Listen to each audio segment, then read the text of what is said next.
देऊ? आई, तू अशी अचानक? हो अगं, फोनवरून बातम्यांमधनं कळत राहतं काही काही, पण तरी असं वाटलं की तुला एकदा प्रत्यक्ष भेटावं. चैन पडे ना मला घरी, म्हणून आले ग. बरं केलं. बस, मी पाणी घेऊन येते. नको, पाणी नको, तू आधी बस. नाही ते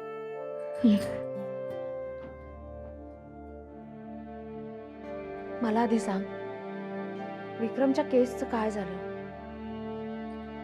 आई, विक्रमच्या केसचं अजिबात टेन्शन घेऊ नकोस. तुला माहितीये, आज एक चमत्कार घडलाय आणि त्यानंतर ना माझं अर्ध टेन्शन कमी झालंय. चमत्कार? होय आई, साईमा आज स्वतः इथे आल्या होत्या.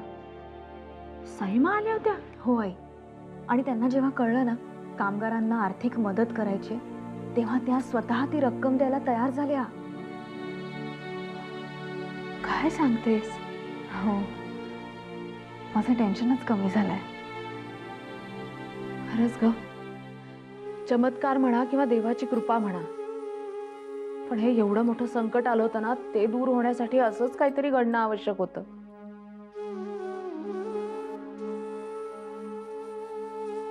देव, आणि तू एकटीच आहेस इथे? अगं, तू तर म्हणाली होतीस की नील आणि रागिणी आहेत तुझ्या बरोबर. अगं आहेत ते, पण रागिणी वहिनींची तब्येत बिघडली म्हणून मग नील भैया त्यांच्याबरोबर हॉस्पिटलमध्ये. अगं येतीलच इतक्यात, एवढं काळजी करण्यासारखं काही नाहीये. आणि मी एकटी नाहीये, प्रिया वहिनी आल्या तिथे. प्रियदर्शनी स्वतः आल्या? हो. तर फारच छान झालं. हो, थांबा, मी सांगते त्यांना आणि तुझ्यासाठी चहा घेऊन येते. बर.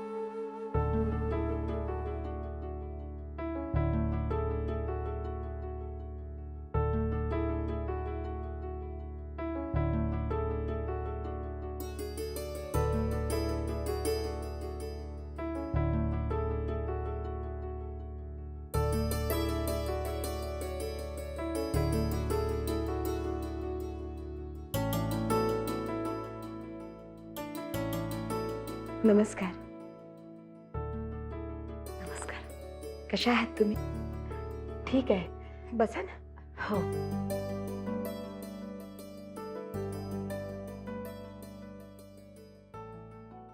खरं सांगू प्रियदर्शनी, तुम्हाला इथे पाहिल्यावर आणि साईमा स्वतः इथे येऊन गेल्या हे कळल्यावर माझी काळजी खूप कमी झाली. तुम्ही विक्रम भाऊजी आणि देवयानीची आता कुठलीही काळजी करू नका, कारण आम्ही सदैव त्यांच्या सोबत असणार आहोत. ते तर आहेच. काहीही करून विक्रमची या प्रकरणातनं लवकरात लवकर सुटका झाली पाहिजे, हेच खरं. बरोबर बोलताय तुम्ही, पण आपल्याला माहिती आहे ना विक्रम भाऊजी निर्दोष आहेत म्हणून. मग आपण आता कुठलीही काळजी करायची नाही. त्यांची सुटका लवकर होणारच. फक्त या गोष्टीवर विश्वास ठेवायचा आपण.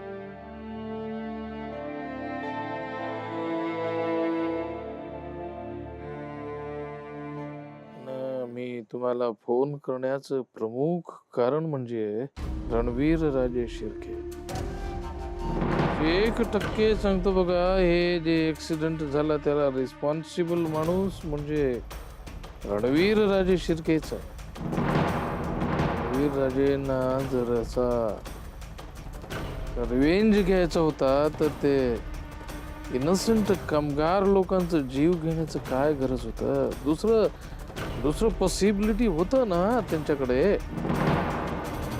आपल्या दुश्मनला हैरान करण्यासाठी हे राजेश शिर्के, रणवीर राजेश शिर्के कुठल्या पण लेवलवर जाऊ शकतं, माहिती आहे तुम्हाला.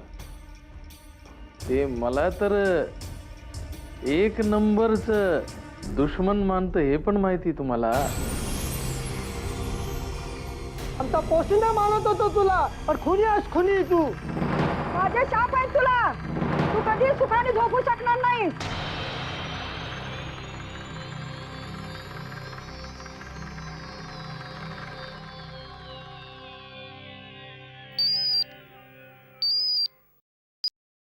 हॅलो.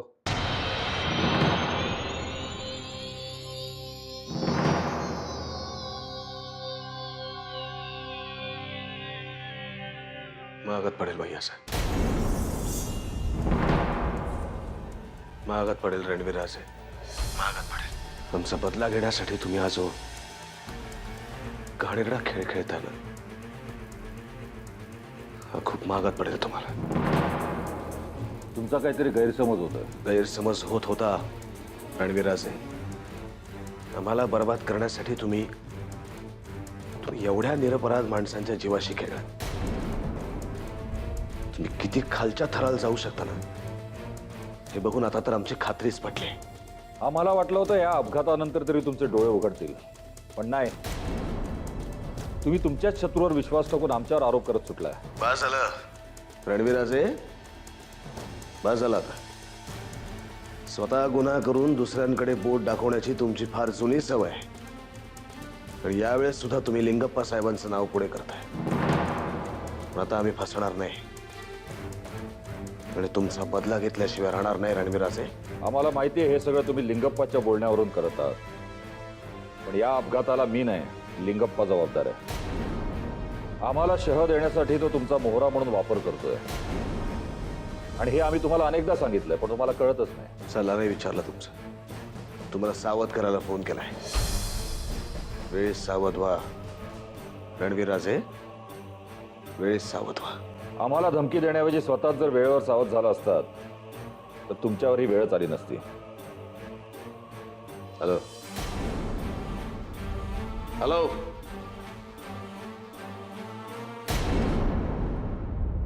आम्हाला धमकी देण्याऐवजी स्वतःच जर वेळेवर सावध झाला असतात तर तुमच्यावर ही वेळच आली नसती. प्रिया वहिनी, आज खरंच असं वाटतंय की माझं टेन्शन जरा कमी झालंय. पण एक गोष्ट मला कळली. कोणती? आपण कितीही मोठ्या संकटात असलो ना, तरी आपली माणसं जेव्हा आपल्या बरोबर असतात तेव्हा घाबरण्याची काहीच गरज नसते. आता आमचंच बघा, तुम्ही आमच्या बरोबर आहात. आज साईमा स्वतः येऊन गेल्या, पैशांची मदत करायलाही तयार झाल्या. खरं सांगू वहिनी, डोक्यावरचं खूप मोठं ओझं आज कमी झाल्यासारखं वाटतं. हा, आता माझ्यावर आजही त्या नाराजच होत्या, पण आजही त्यांना विक्रमची काळजी वाटते हे नक्की. नाहीतर त्यांना इथे यायची काय गरज होती. साईमांचा खरा हेतू काय होता हे तुला माहिती नसलं तरी आम्हाला चांगलं माहिती आहे देवया. म्हणजे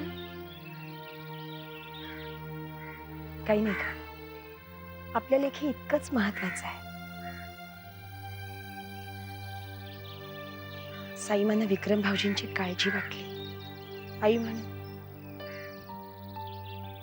त्या आल्या, त्यांनी मदत केली, संकट टाळलं. बस.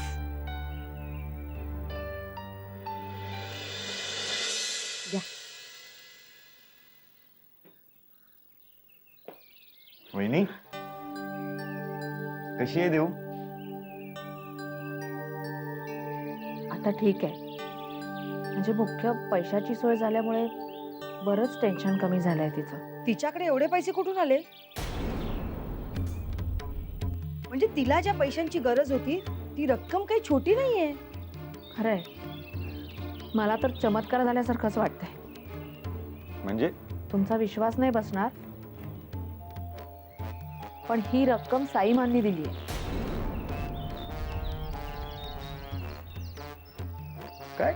मकरन, घरामध्ये आपापसात कितीही भांडणं असली ना तरी अडी अडचणीच्या वेळी शेवटी रक्ताचीच नाती धावून येतात. जगासाठी त्या साईमा असल्या तरी विक्रमचे त्या आईच आहेत ना.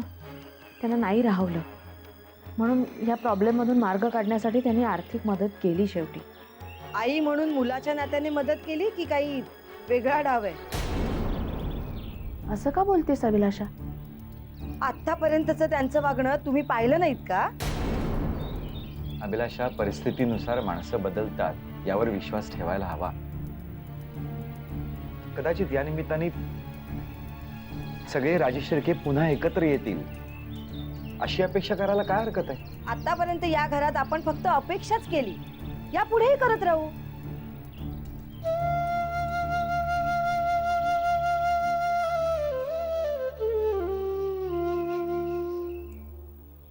नाही नील भैया, तुम्हाला याची खरंच गरज नाहीये. तुम्ही माझी काळजी अजिबात करू नका. रागिणी बहिणींची काळजी घ्या आणि जर काही लागलंच तर मला नक्की फोन करून कळवा. Okay bye. काय झालं देऊ? कशी आहे रागिणी? रागिणी बहिणी ठीक आहे. फक्त नील भैया म्हणत होते की आज रात्री त्यांना हॉस्पिटलमध्येच राहावं लागेल. म्हणजे तू एकटी आहेस घरी? हो. नाही, मग आम्ही थांबतो तुझ्या बरोबर. तुम्ही? हो. नाही नको बहिणी, तुम्ही कशाला त्रास करून घेताय? भैयासाहेब आणि साईमांना नाही आवडणार. त्यांची काळजी करू नकोस.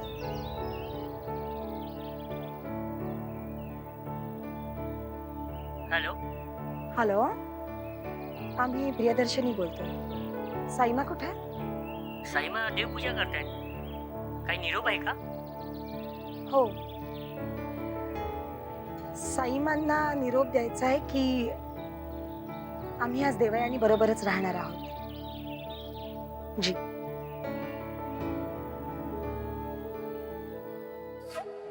कोणालाच सोडणार नाही. आता मी गप राहणार नाही. ते टायगरच्या तोंडातलं दात मोजण्याचं प्रयत्न करत. तिचं शिक्षा पनिशमेंट त्याला मिळालंच पाहिजे. ते परवे शोधून काढा. ती कुठं आहे ते? आतापर्यंत त्याचाच शोध घेत होतो, पण नाही सापडला. या प्लॅनमध्ये जितके आहेत त्यापैकी कोणालाच तुम्ही जिवंत सोडणार नाहीत हे त्यांना चांगलं माहीत होतं, आणि म्हणून त्याने डमी बाहेरनं सुद्धा गायब केलेले आहेत. आमचाच माणूस आम्हाला धोका देत. आजपर्यंत आमचं सगळं मेहनत फुकट. कोणाला पण सोडणार नाही. कोणाला पण सोडणार नाही. आप्पा, पण मी काय केलं आप्पा? काय पण केलं नाही. आमच्यासाठी केलं नाही, आजपर्यंत केलं नाही, पण आज करण्याचं वेळ आलं. मी जे काम सांगतो ते आजच्या रात्र व्हायलाच पाहिजे. ते बरोबर. त्याच्यामुळे झालेलं आमचं लॉस, ह्युमिलिएशन भरून काढण्याचं हे एकच मार्ग. आप्पा, तुम्ही फक्त आदेश करा, काम झालंच म्हणून समजा.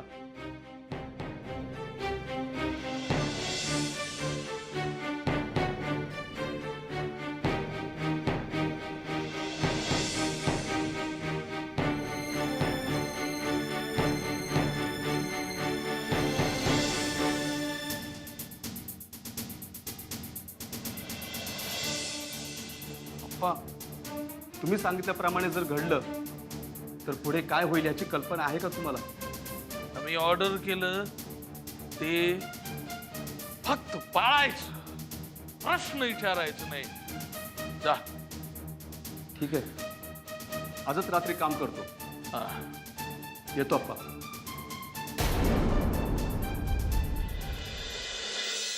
मकरन, आता साक्षी परत येणार आहे ना, तर देवाला मी साकडं घातलं आता सगळं चांगलं होऊ दे म्हणून. वहिनी, अगं तू इतकं पुण्यगाठीशी बांधलंस ना की आता देवाकडे काही न मागता सुद्धा देव तुझ्या मनातलं ओळखून तुझी प्रार्थना पूर्ण करेल. साक्षीच्या पाठोपाठच देवच्या आयुष्यातली सगळी संकट दूर होते. अरे देव साक्षीच कशाला, श्रावणीचंही सगळं चांगलं होईल.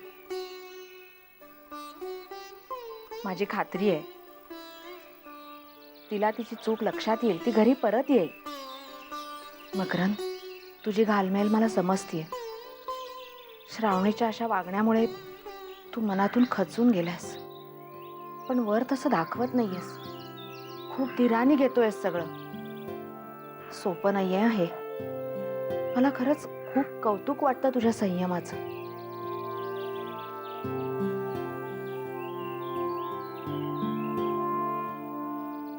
आयुष्यात तू ही काही कमी दुःख झेलली नाहीयेस वेण.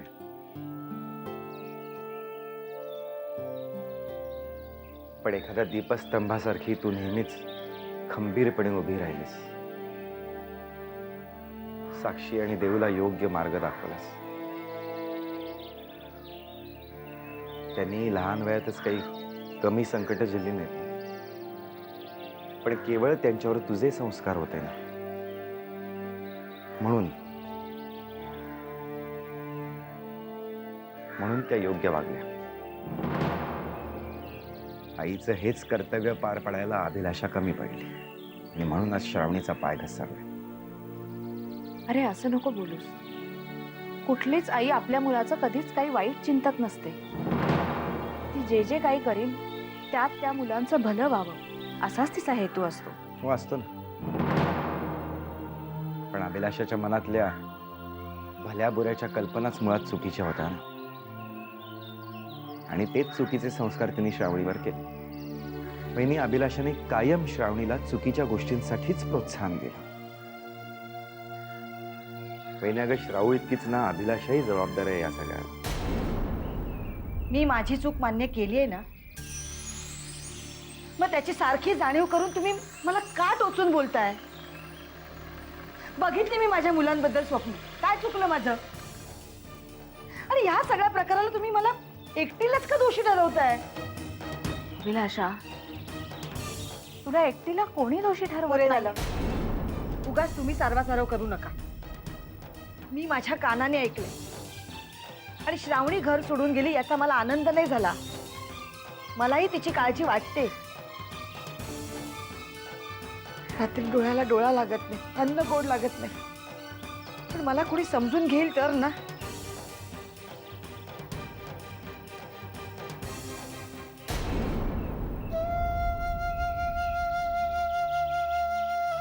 अभिलाषा, अगं तुझं दुःख मला समजत नाही असं कसं होईल? श्रावणीच्या काळजीने आपण सगळेच अस्वस्थ आहोत ना. मी तर आत्ताच देवाकडे तिच्यासाठी साकडंही घातलंय. तू बघ, श्रावणीला तिची चूक लक्षात येईल आणि ती घरी परत येईल.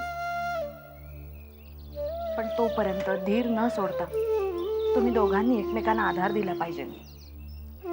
मग बघ, तुझं दुःख कमी होईल.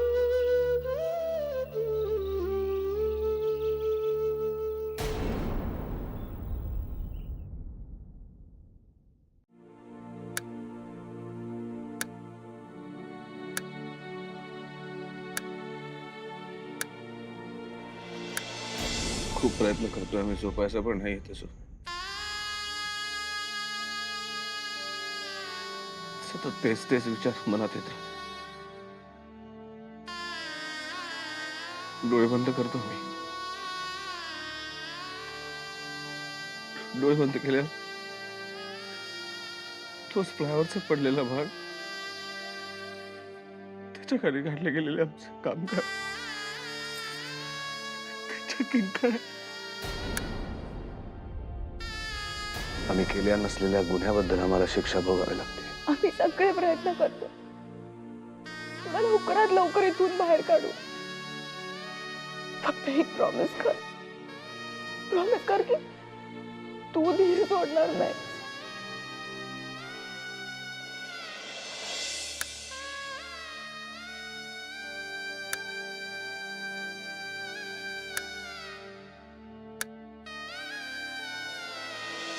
आम्हाला खरंच तुझी खूप काळजी वाटते. तू जर आम्हाला जबरदस्तीने घर सोडायला भाग पाडलं नसतंस ना, तर आम्ही तुला एकटीला सोडून कधीच बाहेर पडलो नसतो.